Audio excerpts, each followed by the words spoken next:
let's recap episode 3, shall we? Episode 3 was long, man. But that was all of your shit combined, so maybe I'll break it into 2 episodes next time.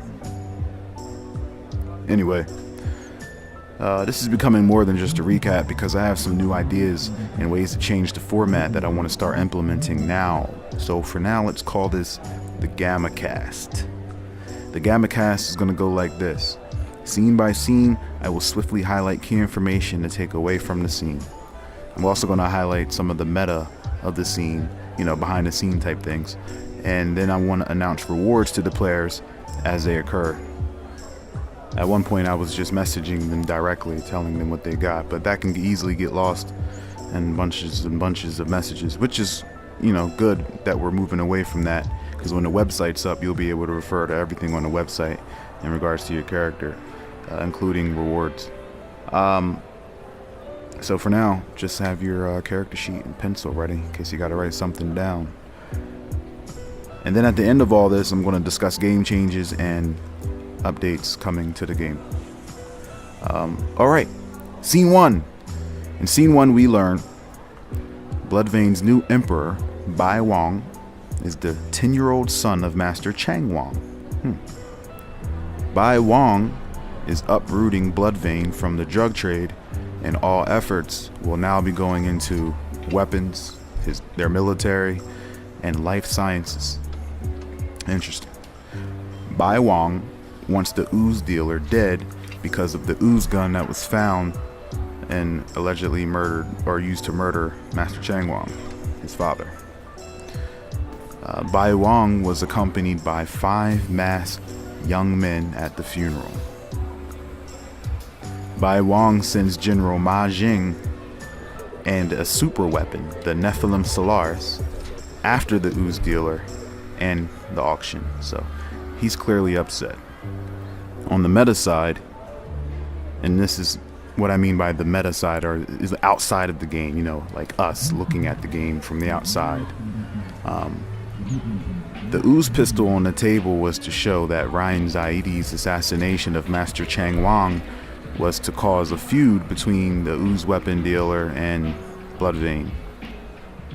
And just to kind of give you some insight on how a lot of this stuff is created, it's really a mix of things that y'all are saying and things that I'm rolling. I don't really come up with, I'm just directing this shit. And if I can connect two things, I'll connect them and make, and it'll seem like it was like that all along, but it's really just the chaos of dice rolls. And yeah, anyway. I've rolled Bai Wang's name using a Chinese name generator.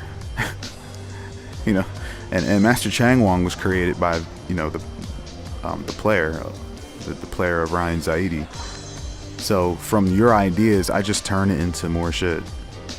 And all the viewers, I encourage you to come up with, lore whenever a lore contest comes up, to participate in that, because I want to add to a giant library of, the game's lore, and that's going to be on the website. So as things get created, we're going to need to, add depth to it. I also rolled the idea of an entourage of five to be with Bai Wang at the funeral. And once I, rolled them up, I already came up with some cool plans for them and backstories for each of them. That's the fun in it for me, just filling in the gaps. The Nephilim Solaris was a really powerful and durable machine. Really powerful. It's, I kind of looked at it as the equivalent to season 1, in Dragon Ball Z. How weak they were, and then when Raditz came, he was a Saiyan. He was just really strong to them. The Nephilim Solaris is like Raditz, and everyone else should be I don't know. I guess it's really hard to measure power in this game. But yeah, the Nephilim Solaris is supposed to be some beast mode shit that got bodied easily. So Bai Wang, he's a new villain. and he's making a new and improved blood vein, and this is a result of Ryan's idea. In scene 2 and 6, I'm gonna combine it in one scene for the sake of time. We learn the ooze dealer is Porter Van Lith and has hired protection to get to the auction. Okay. We learn that Porter Van Lith hired R-Type X and Modded Z. R-Type X can manipulate energy, is an exceptional combatant, and has godlike senses. Modded Z is a highly respected icon, gun expert, and has a jinn or genie that can manipulate reality. Holy shit. In this scene, Modded Z eradicates Street Mother and her gang and puts a bullet into the head of Makeda. So that's what happened in scene 6. R-Type X tramples all over a wave of Bloodvein elite ninja, because apparently, these guys are top-notch ninjas, and they were getting laid out when they were on top of the vehicle fighting R-Type X. And Modded Z and R-Type X both shoot the Nephilim Solaris out of the sky. They take that beast of a machine down together. On the meta side, not only was Makeda Kirsch's name and power rolled, so was his existence. When I was rolling Modded Z's mutant rank against the mission's difficulty, she won, but when she won, there was a twist. A twist occurred. And when a twist happens, it's just a slight change, and what she was expecting would happen. But nonetheless, it was a victory. But that's what manifested into him. R-Type X and Modded Z are both new players who both chose the same mission, and they both happen to have the cool letters in their name. But the joke about XYZ, the request for 3 or more mercenaries, and the fact that Modded Z technically is 2 people, that was all happenstance. I thought that was interesting. Every name for every gun picked up by Modded Z was rolled to show her expertise and gun knowledge. Now for rewards. R-Type X and Modded Z's mutant rank both go from average to above average for completing the event of escorting Porter successfully. You both were rewarded with a connection to Porter. Story arcs containing characters you have a history with will be beneficial and rewarding, especially if you keep those interesting. So that connection, you might want to take advantage of that connection. And by connection, that can mean anything to you. For example, I can picture Porter, if he ever wants protection again, you two would probably be the first ones he would come to. That's just an example.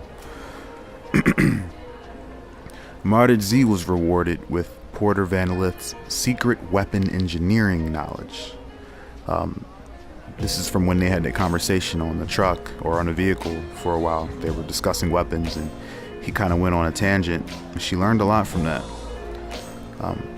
This is knowledge of how to weaponize some mutant powers.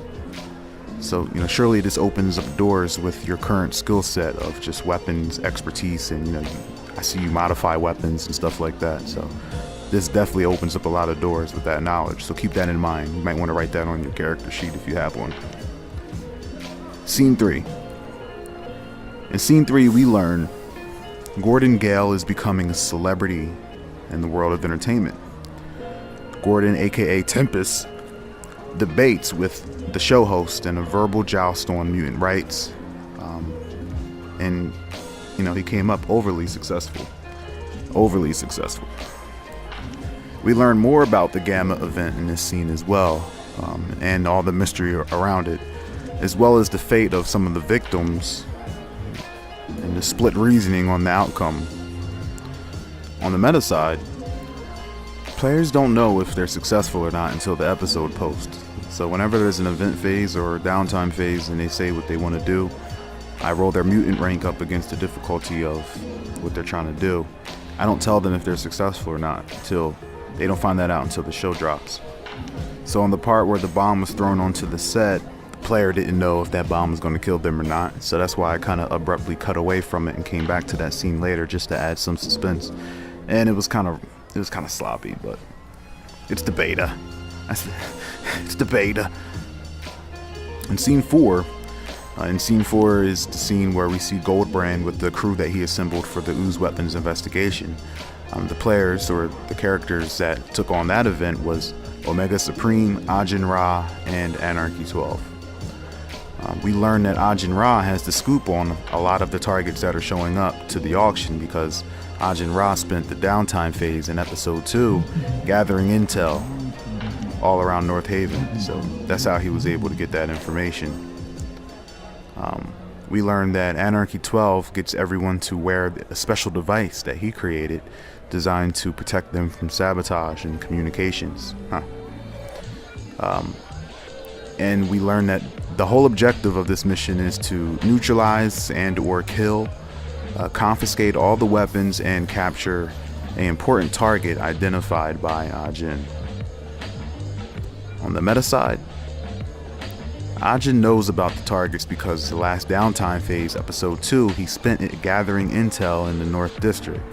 Ajin Ra knows more about the Gamma Crisis than is revealed, and this is why he takes the responsibility for capturing that scientist, that special person.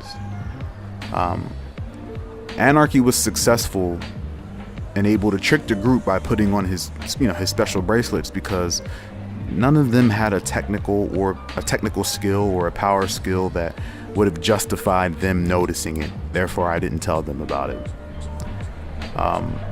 So I highly encourage, the use of technical skills. Technical skills are what allow you, they're like knowledge skills. They allow you to interact with the world much better.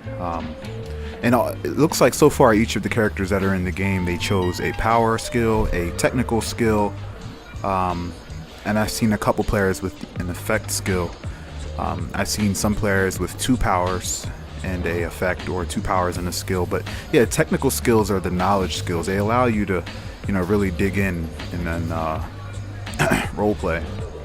But yeah, for example, Ajin Ra, technically he has a power that allows him to sense danger or malicious intent from characters. However, it would be kind of a reach to say that he can also detect that coming from devices. That would have been a little bit of a reach. Maybe if he had a technical skill that made him familiar with technology, then he may, with that combined with the ability to sense malicious intent, maybe that would have justified, hey man, what are these bracelets? I'm sensing something wrong with these.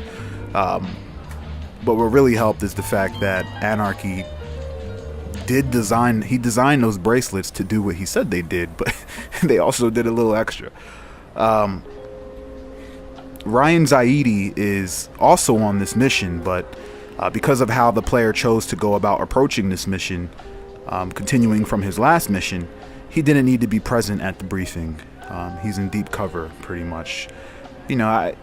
Each of you received, granted the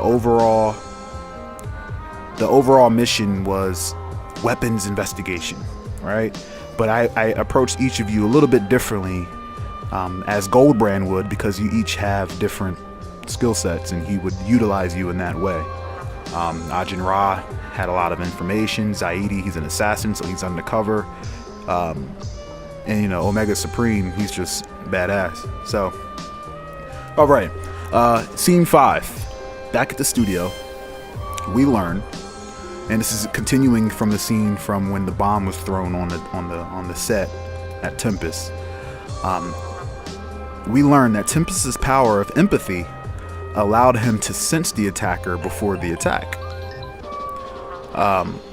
Tempest can also create temporal fields around objects, freezing them in time, and we've seen him do that with the bomb, and we've seen him do that with the attacker as well. Very powerful. Tempest used sleight of hand in conjunction with his ability to manipulate time to neutralize the terrorist that was attacking him. So when the terrorist was reaching for what was supposed to be a gun, he pulled out his shoe. He was confused. He stepped back on a foot that does not have a shoe anymore, stepping on the gun that was supposed to be in his hand. He slipped. He tried to pull out a knife at the sock. It was his ID. This was all Tempest pretty much messing with him. Tempest seems pretty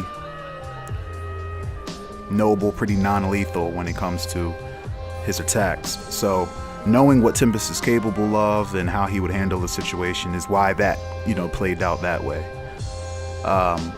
Again, at the end of the day, I take everything I know about your character, and I know everything, and unless you're holding back. And I use that. I keep that in mind when I'm filling in the gaps of details. All I know is that Tempest wanted to, take care of the bomb, and I think something along the lines of, take care of the person that threw the bomb, of course. But overall, in the scene, we learn that Tempest's appearance on that show and that whole discussion that he had with the host, it birthed a war. It shined light on, two parties or two groups of, people that either feel mutants should be quarantined and or dead, and then people who sympathize and think it's wrong to do such a thing.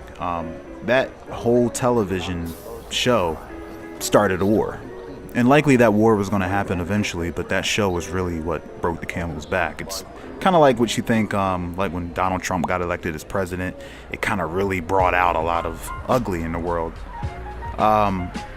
So let's talk meta. On the meta side, the player described his downtime event as having a hate crime occur during the event, during the interview, in the form of a makeshift bomb that he would then stop.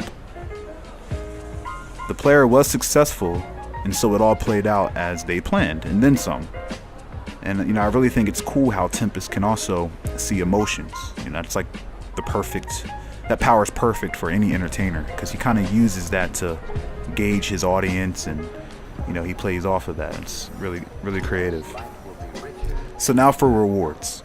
Rewards will go to Tempest. Tempest, your mutant rank goes up from average to above average. Congratulations. That's for completing the event. Tempest receives even more fans and fame from the explosive TV interview and heroic feats. Tempest is now the face for mutant rights, and with that, you gain the respect of all peaceful mutants. So just write that down. You have the respect of all peaceful mutants at this point in time. Scene 7. In Scene 7, this is the scene where we see Zaidi pretty much carrying out his mission. His secondary objective is to replace one of the Bloodvein, high-ranking officers, and he decided to, as I stated before, to become a driver. He was already, remember, he was Jim, who was already some personnel at Bloodvein headquarters, so it's not a surprise that he would be able to find his way as into being the driver for the fucking samurai. So we learn that Zaidi completes his side objective by replacing General Ma Jing. Zaidi paralyzes and displaces a large group of the Bloodvein agents using his new body, his Ma Jing body. Zaidi heads to the auction solo after receiving communication of a new rendezvous point. So yeah, Ma Jing, he comes in, he replaces Ma Jing with his weapons. He uses his ear gadget to paralyze, the targets. He throws them over the water. He heads to the auction. Mission complete for him. His secondary objective at least. On the meta side, the player of Ryan Zaidi made the great decision of not attending the briefing, which is essentially like, calling in sick and not showing up at the Red Wedding because of what Anarchy did to those other guys. The player was given a special secondary objective to replace a high-ranking Bloodvein officer. The player was on the fence and at one point was even considering just catching them alone in the chaos when they ambush everyone. But he ultimately decided to be the driver to the auction, and that's how he would capture and replace the high-ranking officer. And, doing what he did can only be justified by being a shapeshifter, right? So if you're like, if you're Anarchy or if you're Omega Supreme, you can't just be the fucking, you just can't be the driver and say, I'm the driver. Only a shapeshifter could do that. So when he told me that, it made sense. So whenever you have a mission, just if you have any ideas, definitely ask. If it makes sense, we can roll with that. So, the player, he was like, hey, I'm already employed by Goldbrand. I'm already, I already pretty much am a mole in the Bloodvein dynasty. It would make sense that I would be the driver and I would capture him that way. So I was like, hell yeah, let's do that. The Hyperion 8 was the matter compactor, I think the player was calling it. That was totally created by the player. Zaidi, he comes off as this person that just has a lot of weapons, a lot of guns. He's a weapons expert, if y'all didn't know. So he's always pulling out all these different gadgets. He's like a secret agent. But yeah, the Hyperion 8 was totally his idea. He stated it would leave no trace. You know, he would use that and it would leave no trace. So I took that and ran with it. The ear gun was all the player's idea, including the poison with the elusive cure. Cuddly Carnivore, he came up with that. That's a terrible way to go, by the way. And the communication telling everyone about the new location is exactly what Anarchy 12 did in episode 1 when attempting to pit the police force against Shade. Remember, the police force was calling in for backup, but he manipulated the message to sound differently because it's all going through radio waves and he can control the technology. So Anarchy 12 manipulated, the communication, telling everyone that, and this was like foreshadowing the ambush that Anarchy 12 created, sending everyone to another location. And now for rewards. Rewards going to Ryan Zaidi. Ryan Zaidi, if you recall, you received the secret Majing Regiment. When you shapeshifted into General Majing, you gained insight on his secret training techniques. His last training session was so intense that it lingered. It was so, he was so on point with it. He probably does it every day, that it lingered. So remember, Ryan Zaidi, he gains the psyche, he gains surface thoughts of the person he turns into. That's part of his powers. It's like the perfect, he can shapeshift, but his other power is to embody that to a certain extent. So with this knowledge of Majing's regimen, you can meditate on this knowledge and gain a tech skill called Exceptional Blade Skill. So write that down. If you meditate on this knowledge, you'll gain a tech skill called Exceptional Blade Skill. So you'll be really great with your blade, or a blade. And you can also teach it to other people. So if taught to someone who already has a sword-related skill, the union of your teaching and their already present skill will create something even better. So keep that in mind. We'll probably let you teach that a few times before you forget that shit. Scene 8. In scene 8, this is the scene where we see all the parties arrive at the auction site, right?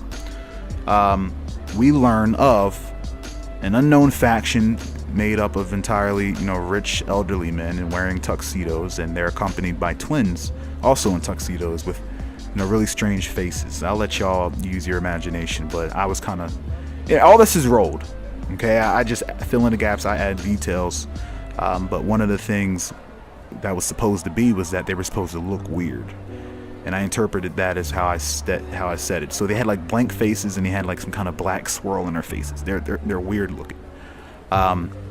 We also, in the scene, see Omega Supreme completely brutalize some of the targets, allowing for a window of opportunity for Ajin Ra to capture the scientists. So if you recall, they all met there, they all went inside, they were waiting. They're like, hey, where's the ooze dealer? Where is he at? There's no reception there, which is also likely due to Anarchy 12. He's been known to block reception. Remember, the police officers were in the police station trying to call, but, nothing worked. So the scientists had to leave the building, go to the car to get reception. At this point, Omega Supreme comes out of nowhere. He's the most violent person I've ever seen in my life. I mean, yeah. So Ajin Ra captures the scientist. We learn what the scientist knows. We learn about Porter Van Lift's family, their work on a secret lab, and the betrayal that took place in the secret lab, and the weaponization of the unknown substance acquired from whatever crashed from, the thing that appeared in the sky. We also learn that Ajin Ra's power of charm speak can break the will of those he chooses to command. So remember, Goldbrand's like, hey, don't hurt him too much. Try to get information, but look, don't let Omega touch him. All right. And Ajin Ra was like, I got this. And he straight up was just like, tell me what I need to know. But he's charm speak. And apparently, you know, the person just does what he says. Which is cool because, you know, I don't know, I picture the way like we, you know, charm snakes and stuff, right? So maybe it's something like that.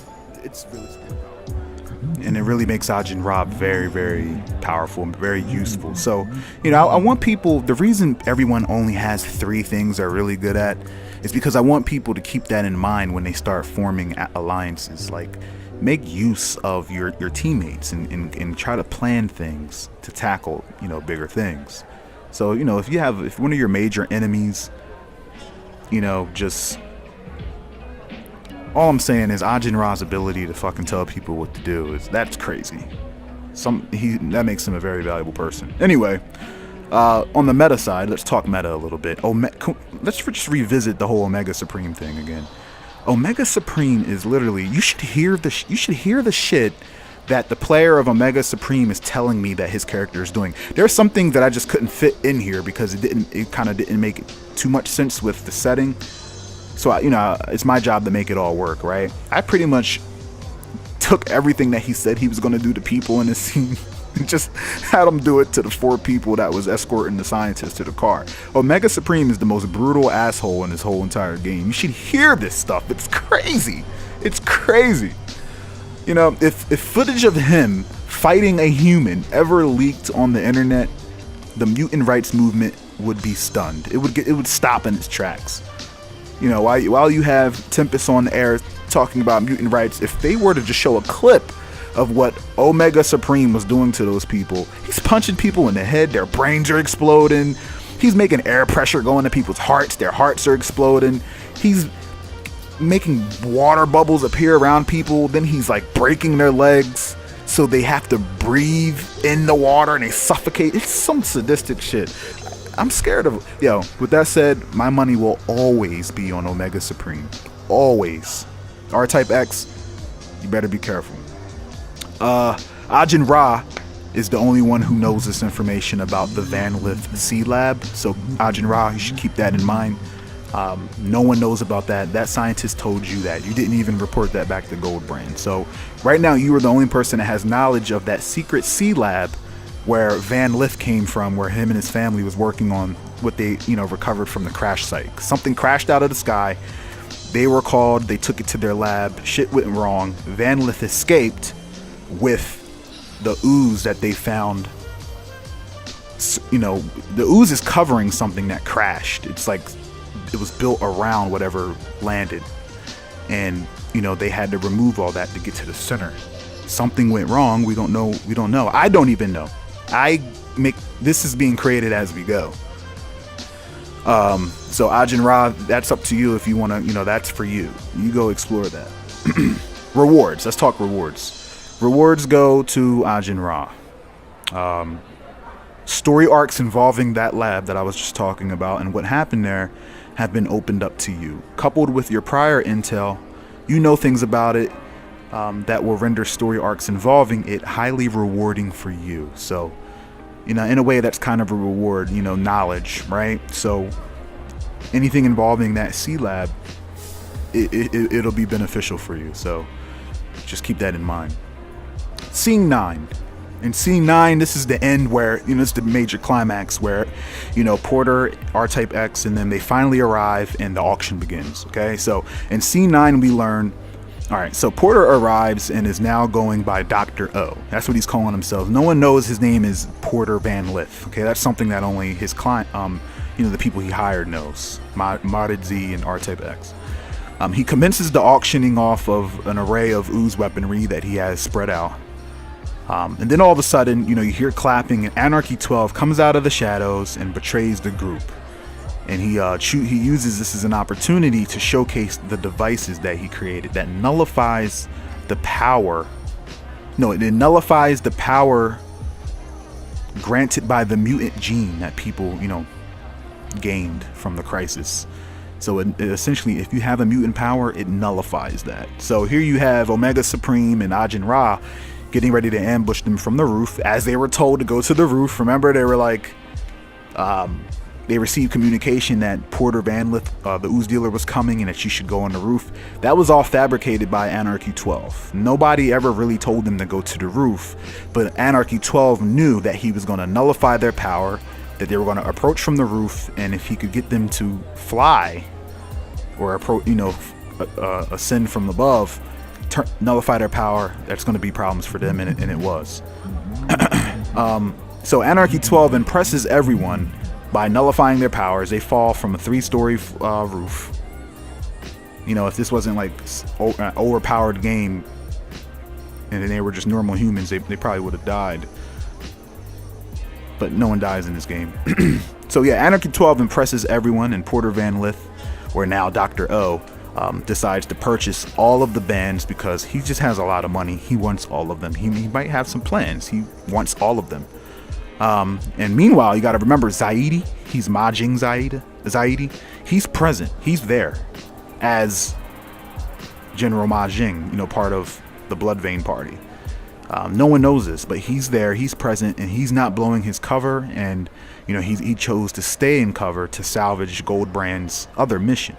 There's Goldbrand wanted him to replace the general for a reason, so he's deciding to stay what he is and stay in cover. Speaking of Goldbrand is trapped in a moving sealed vehicle somewhere with no lights. Anarchy locked him in wherever he was, and the vehicle started moving. So we don't know what's going on with that yet. And then that's when the episode ends. So on the meta side, the twins decimated Ajin Ra and Omega because they just fell from a 3-story roof, of a large facility. So of course they were already injured, they were already weak, but the Tuxedo Men just wanted to see if their powers were really gone. So they sicked the twins on them, and they beat their asses. The money was wired to Anarchy. So Anarchy, you have that money. Dr. O, he bought all the devices. And pretty much everything that occurred, Anarchy 12's circumstances played in his favor, securing the victory for the whole event. Now for rewards. Rewards to Anarchy 12. You gain the effect skill called Mega Wealthy. So just write that down. Mega Wealthy, because you were given a lot of money for those devices, and we're not going to put a number on it. It's a lot of money. So anything you want to do, like purchases or big moves, if it requires a lot of money, you can do it because it's justified. You just got a big paycheck. So just write that down. Mega Wealthy. Because of that deal, money will not be an issue for you for a while. All right. And also, you gained a connection with Dr. O. Now remember, Anarchy 12, you know him as Dr. O. You don't know his real name. Dr. O, you gained a connection with him. He might want to do business with you again. Also, you go from average mutant rank to above average mutant rank. All right, so just write that down as well. Ajin Ra and Ryan Zaidi, you go from average to below average because you lost this event, and that you lost to another mutant, you lost the event, so you go down a rank. That's the way it works. So Ajin Ra, Ryan Zaidi, you go from above average to below average. You go from average to below average. And Omega Supreme, you go from above average to average. So you also go down for losing. Now, because of the loss to another player, that player chooses the penalty. The winning player chooses the penalty of the player that they beat. This is called a maim. It's the maim penalty. MAIM is when you pretty much injure someone severely without killing them. So every player always gets to choose a penalty for that person, and it could be anything. It could be maybe you're blind, I take an eye, or maybe you lose this power, or anything. For example, Shade, if you remember in the first episode when Shade neutralized Anarchy 12, he took his ass to the police and threw him in jail. That was his penalty. That was his main penalty for Anarchy 12. For Anarchy 12 to be locked up. And that's why Anarchy 12 spent his next downtime phase getting out of jail. Anarchy 12 chose to collect your unconscious and nullified bodies, and I'm talking to Anarchy and Ajin Ra. He chose to collect your unconscious and nullified bodies and take them away.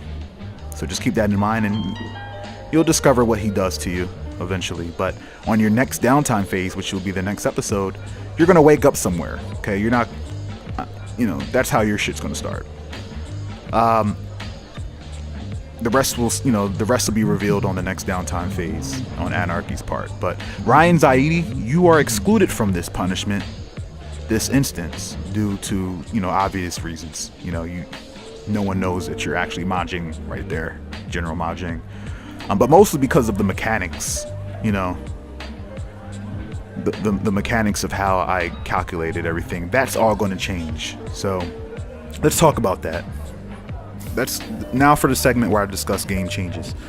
Number 1, player versus player roles. And by roles, I mean dice rolls. The way I calculate how players encounters, the way I calculate how player encounters work, that's being changed.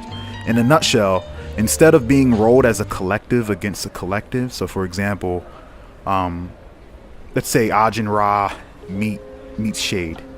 And let's say Anarchy 12 has a partner in crime, and they go do something bad, and Shade shows up and he has a partner. Your rolls will count as one roll, and then I roll that against their roll, which will count as one roll. I kind of like group it all together. You get like bonuses for being in a group and other circumstances, but we're doing away with that. I'm still experimenting. That's what the beta's for, right?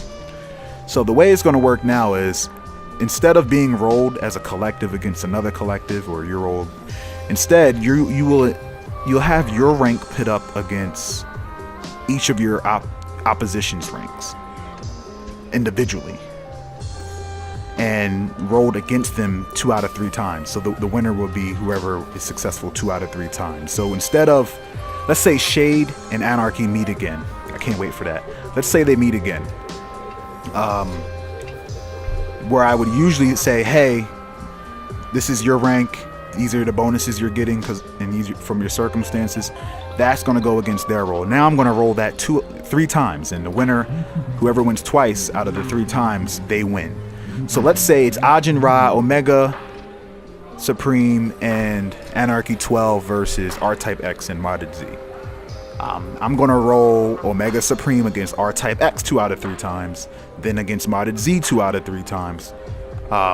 If he loses to R-Type X, I'm not going to roll him against Modded Z. He'll just, and it all matters about the narrative. So you'll be being rolled against the person who you cross paths with first. Look, this is shit that you don't really have to worry about, but if you're ever curious, just ask me. I don't really want to bog y'all down with the stuff that's happening behind the scenes, but just know a lot of calculation goes into it. And that's the whole point of this. It's my job to take care of all the hard, retarded stuff while y'all just worry about how cool your characters are going to look in the scene, okay?